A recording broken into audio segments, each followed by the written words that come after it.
Bonjour, bienvenue. Ça nous fait plaisir de vous accueillir dans notre traditionnel live du mardi midi 15 avec le réseau Annie RH. Aujourd'hui, on a le plaisir de recevoir Geneviève Desmarais, qui est avocate, CRHA, dont l'entreprise Risolis se spécialise dans l'évaluation, la résolution des climats de travail. Non, dis-le mieux que moi, Geneviève, je te laisse le dire. En fait, Résolis, c'est un cabinet de consultation spécialisé en amélioration de climat de travail. Bon, merci. Il y a pas de Et là, problème. aujourd'hui, on se parle des plaintes d'harcèlement. Donc, ce qu'on va aller chercher, on va aller chercher dans ton cerveau. Trucs et astuces pour réussir nos plaintes d'harcèlement. Oui. Geneviève, la première question pour toi, d'abord, c'est quoi une plainte réussie? Là, si on veut les réussir, à quoi ça ressemble quand on y parvient? Oui, une enquête réussie, c'est une bonne question. La première question à se poser, c'est quoi une enquête réussie? Dans mon livre à moi, ben, c'est pas nécessairement une plainte où on va avoir mené une conclusion positive sur les allégations d'harcèlement. Moi, je me réfère plus au processus pour déterminer si l'enquête a été réussie ou non. Pour moi, la première chose, il faut que l'enquête elle ait été faite dans le respect de toutes les parties impliquées. Donc, que chaque partie impliquée ait le sentiment à la fin de ce processus-là d'avoir été entendue, d'avoir eu l'opportunité de transmettre toutes les informations qu'elle souhaitait nous transmettre, puis qu'elle se sente bien. Il y a toujours une partie qui va être un peu déçue du résultat à la fin parce qu'évidemment, on va trancher, savoir si la plainte elle est fondée ou pas. Mais c'est un processus qui aurait été fait dans le respect de toutes les parties. Puis pour moi aussi, c'est une plainte, une enquête qui va avoir respecté ce que j'appelle les 4 fondements de l'enquête, qu'elle ait été faite, l'enquête soit faite avec équité, avec rigueur, avec célérité et en toute confidentialité. La confidentialité, c'est important pour minimiser les impacts sur les parties puis le milieu de travail, mais aussi pour protéger l'intégrité du processus. Hmm. Donc, Geneviève, toi, hein, recevoir, gérer, évaluer des plaintes d'harcèlement, c'est ton métier, ça fait partie de ce que vous faites. Alors, on vient chercher quelques trucs et astuces. On avait promis 3 trucs et astuces, mais des fois, on déborde un petit peu. Qu'est-ce qui te vient en tête? Qu'est-ce qu'on peut faire quand nous, souvent, nous sommes CRHA, on travaille en entreprise, on peut imaginer en PME. On n'a pas toujours recours à des experts, pas toujours recours à des avocats. Souvent, c'est nous qui allons recevoir la plainte. Qu'est-ce qu'on fait, trucs et astuces pour que le processus se déroule bien? Bien, le premier truc, mon premier conseil, si on veut, c'est de ne réaliser une enquête, de ne mener une enquête que lorsque c'est absolument nécessaire. Tu sais, l'obligation de l'employeur en matière de harcèlement, c'est prévenir, faire cesser. L'enquête est un de ces moyens-là pour y arriver, mais l'employeur, son obligation, ce n'est pas d'enquêter. Moi, dans mon quotidien, je reçois régulièrement des dossiers que je ne recommande pas d'envoyer en enquête pour diverses raisons. Euh, Dans certaines situations, je recommande de privilégier les modes alternatifs de règlement des différends, donc la médiation, la facilitation lorsque c'est possible. Lorsqu'on a des gens qui sont ouverts à cette possibilité-là, évidemment, on, on garde, c'est une des façons de maintenir la confidentialité de ce qui se passe. Les parties vont avoir l'opportunité de se parler directement, ce que moi je privilégie, donc de trouver des solutions à leurs problèmes. Donc ça, c'est mon une des façons là, que moi je vois. Heu, Tu sais, c'est pas nécessairement utile d'enquêter si la partie mise en cause a reconnu l'essentiel des faits qui lui sont reprochés. Donc, d'aller en enquête, c'est pas toujours utile lorsque les faits sont assez clairs. Et je recommande à mes clients d'aller en analyse de recevabilité. C'est une étape qui est souvent escamotée par les employeurs qu'on oublie, mais l'analyse de recevabilité va nous permettre de ne pas réaliser d'enquête dans des dossiers qui n'ont pas de chance de succès. Donc, des dossiers où, de toute évidence, on est en présence soit de conflits de personnalité ou des relations qui sont clairement difficiles, ou la personne conteste l'exercice du droit de gérance. Tu sais, régulièrement, je vois des dossiers où l'essentiel de la plainte, c'est mon employeur m'a remis une mesure disciplinaire, mon employeur a changé mes conditions de travail, mon employeur a changé mon horaire. Mais tu sais, il ne faut pas oublier que l'employeur a toujours le droit de gérer son entreprise et ses opérations. Donc, c'est pas utile de mener une enquête quand clairement l'essentiel des allégations n'aura pas de chance de succès. Donc, Fait l'analyse de recevabilité, je la recommande. Fait que Geneviève, moi, je t'ai entendu nous dire 2 choses. Donc d'abord, de faire une enquête que lorsque c'est nécessaire. Puis quand tu nous reparles de l'analyse de faisabilité, moi, ça me rappelle aussi, nous, professionnels RH, quand nous recevons la plainte, hein, La première étape, c'est l'analyse de faisabilité. Il faut pas prendre parti de part de la réception. Il ne faut pas que non plus qu'il y ait une partie qui sente que les dés sont jetés après avoir parlé, par exemple, à une seule des parties, souvent la partie plaignante au départ. Fait que, quand je nous dis ça, là, ça nous ramène, moi, en tout cas, ça nous ramène sur l'importance de rester impartial dans la démarche, même quand on la reçoit au départ. Oui, ça, c'est mon Ah astuce oui. numéro 2. Tu as tout à fait raison, Annie. Donc, de garder une posture neutre. La personne qui reçoit la plainte, tu as raison, comme professionnel de ressources humaines, on est souvent la personne qui va accueillir le plaignant ou la plaignante, la personne qui va vouloir nous transmettre la situation qu'elle vit depuis parfois très longtemps. Tu l'as bien positionné. C'est important de ne pas prendre position, de ne pas dire: «Oh mon Dieu, c'est épouvantable ce que tu vis, il va falloir agir, c'est pas acceptable». Tu sais, moi, je fais une différence entre être empathique, donc accueillir la personne, l'écouter, lui permettre de pleurer, s'exprimer dans un environnement qui est sécuritaire et être sympathique, où là, il ne faut pas tomber dans cette tangente-là. Ça vient miner notre processus d'enquête et ça vient aussi, ce n'est pas équitable. Donc à mon sens à moi, c'est une entrave à un des 4 principes fondamentaux de l'enquête que j'ai nommé un peu plus tôt, donc l'équité. Faut être équitable envers toutes les parties, à toutes les étapes du processus. Il y a toujours 2 côtés à une histoire, hein, Annie.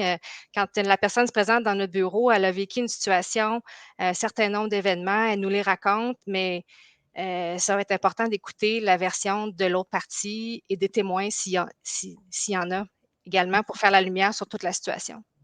La vie nous l'a tous enseigné, hein. Il n'y a pas de médaille assez petite pour ne pas avoir 2 côtés.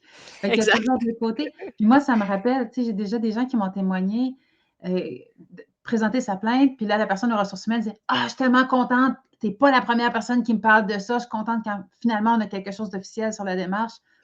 Ben, on n'est pas dans l'équité, là, quand ça On se n'est pas dans déroule. l'équité, on est dans un discours qui est biaisé, qui prend parti dès le début, qui est une posture qui est pas recommandée lorsqu'on choisit de traiter un dossier d'enquête, un dossier de plainte, là, puis on crée aussi, moi, il y a un élément que je trouve important de garder en tête, on crée des fausses attentes chez le plaignant. Le plaignant est convaincu que lui, là, sa plainte est pas juste recevable, elle est fondée, qu'il a eu raison de venir nous voir. Puis, tu sais, si on décide de mandater un enquêteur externe ou encore de confier à quelqu'un d'autre l'enquête à l'interne, puis qu'en bout de ligne, la personne détermine que la plainte n'était pas fondée, il va y avoir une grande insatisfaction du plaignant qui va venir vous dire, ben moi, quand j'ai rencontré Annie dans son bureau, elle m'a cru, elle m'a dit que c'était pas acceptable, que c'était des comportements qui allaient à l'encontre de nos politiques. Comment ça se fait que ma plainte n'est pas fondée, là? Tu sais, c'est difficile de défaire, ce qu'on a bâti au début comme croyance dans l'esprit du plaignant, là. Mmh. Hey Geneviève, les gens réagissent à ce que nous sommes en train de se dire. Des gens qui nous disent, non seulement il y a 2, puis des fois il y a 3 côtés à une Oui, même médaille. C'est le fun de s'en oui, rappeler. Puis les gens nous disent: «Il y a des choses qui unissent tout ça, là, les 2 côtés sont unis ensemble». Fait que, tu sais, c'est systémique, effectivement. absolument. Hey Geneviève, donc tu nous as dit, aller, faire une enquête que lorsque ce soit recevable, que ce soit essentiel. Après ça, tu nous as dit, faire De l'enquête conserver une posture neutre. conserver une posture neutre. Oui. On t'écoute, on veut avoir les autres trucs et astuces. Mon mon autre astuce, mon autre en fait, c'est vraiment une recommandation, puis ça, je le répète, je le martèle, de réagir tôt. Lorsqu'une personne vient vous voir, c'est important de mettre le processus en branle rapidement, de ne pas mettre la plainte de côté, s'asseoir, de se dire: «Ah, c'est des adultes, ils vont finir par se parler». Il y en a qui ont la pensée magique, là, que ça va disparaître. C'est pas des dossiers qui sont faciles à traiter, hein, c'est des dossiers qui demandent beaucoup de temps, qui demandent qu'on rencontre des gens. C'est des dossiers qui sont souvent très émotifs, puis de les mettre de côté, ben, c'est pas bon, tu sais, d'enclencher le processus rapidement. Ben, ça amène une grande crédibilité chez les gens à l'effet qu'on agit quand on vient nous voir. On ne s'assoit pas dessus, on prend ça au sérieux, on prend les bonnes actions pour aller au fond des choses. Puis aussi, ben, on évite, la contamination de la preuve parce que là, les gens, tu sais, un plaignant qui voit pas tout de suite va probablement commencer à en parler avec ses collègues. Là, il va y avoir de l'information qui va circuler. Il y a probablement des témoins qui vont être contaminés. Tu sais, on va enfreindre l'autre des 4 piliers qui est la confidentialité, donc d'agir tôt. Mmh. Oui, agir rapidement, ouais. Le wishful thinking, là, ça va passer tout seul, c'est ça, hein? Non, ça fonctionne pas, Non, effectivement. Fait que non. merci de nous rappeler ça. Puisque tu en as un quatrième dans ton sac, est-ce qu'il y en a un dernier que tu veux nous Ben, en partager? fait, c'est de reconnaître ses limites comme professionnel RH. C'est pas tout le monde qui a les habiletés pour traiter d'un dossier de plainte. C'est des dossiers où, faut savoir poser les bonnes questions, faut savoir poser juste les bonnes questions, faut savoir quand s'arrêter, faut focuser sur des faits. Il y a souvent beaucoup de matériel à traiter, donc de reconnaître notre limite si en termes de temps, d'expérience, de maturité professionnelle, on n'est pas là, mais de faire appel à un expert. Il y a des gens qui sont formés. Faites appel à quelqu'un qui est certifié comme enquêteur ou encore quelqu'un qui a suivi de la formation comme enquêteur, que ce soit à l'intérieur de son entreprise ou bien à l'externe. Tu sais, s'improviser enquêteur, c'est pas nécessairement une bonne chose. Il y a de plus en plus de décisions des tribunaux qui ont condamné des employeurs pour des processus d'enquête qui étaient bâclés, pour des processus d'enquête qui étaient discriminatoires, qui étaient biaisés. Tu sais, j'ai 2 décisions qui ont été rendues, sont en Ontario, mais ça peut quand même trouver application ici. Un employeur qui, a vraiment une enquête qui a été bâclée. Le plaignant avait même pas été rencontré dans le cadre de l'enquête. Donc, et cette personne-là, on avait mis fin à son emploi plutôt que d'aller vraiment au fond des choses. L'employeur a une condamnation de près de 200 000 là, d'indemnités et de dommages combinés. Hem, Puis dans un autre cas, ben, tu sais, l'analyse de crédibilité des témoins puis de la preuve était vraiment douteuse, là, donc il y avait quand même eu une condamnation pour 20 000 de dommages à l'égard du plaignant, qui lui considérait que le processus d'enquête n'avait pas été bien fait. Donc, de reconnaître sa limite, d'engager un expert, une personne qui est capable de mener votre processus dans le respect des 4 principes, dans le respect de toutes les parties, de la bonne façon. Mmh. Et en cohérence avec notre code d'éthique à l'Ordre des CRHA également, hein, Exact, ça revient ce concept-là. exact. Mais quand on est Mmh. professionnel RH en entreprise, des fois, on a tendance à penser qu'il faut vraiment tout faire, surtout si on est seul ou qu'on a une toute petite équipe, mais comme tu le dis si bien, tu sais, notre code de déontologie fait en sorte qu'il faut à un moment donné s'arrêter puis reconnaître qu'on a une limite. Mmh. Oui, on est des généralistes, hein, souvent, donc Oui. c'est par définition. Hey Geneviève, merci, tu nous partages trucs et astuces. Une chose que tu souhaites que nous retenions de cette discussion, s'il y avait une chose là, qu'on garde en tête? Hem Ben, qu'un processus d'enquête, ça s'improvise pas. Donc, il faut que ce soit rigoureux, il faut que ce soit bien mené, il faut que ce soit mené rapidement.